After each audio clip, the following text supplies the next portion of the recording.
দার্জিলিংয়ে যাবেন কিন্তু বুঝতে পারছেন না কিভাবে যাবেন, কোথায় ঘুরবেন। আমার কাছে প্ল্যান আছে, শুনুন। 7 থেকে 8,000 টাকা রাখুন আর ট্রেন ধরে চলে আসুন নিউ জলপাইগুড়ি স্টেশনে। এখান থেকে দার্জিলিংয়ের দূরত্ব 75 কিলোমিটার অ্যাপ্রক্স। সেখান থেকে চলে যান শিলিগুড়ি বাস স্ট্যান্ডে, যেটা 3 কিলোমিটার দূরত্বের মধ্যে। ওখানে গভর্নমেন্ট বাস ধরুন, যেটার ভাড়া নেবে 105 টাকা করে।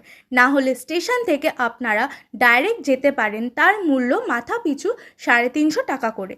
দার্জিলিংয়ে এসে ম্যাল রোডে আপনার পছন্দ মতো হোটেল বা হোস্টেল বুক করে নিতে পারেন।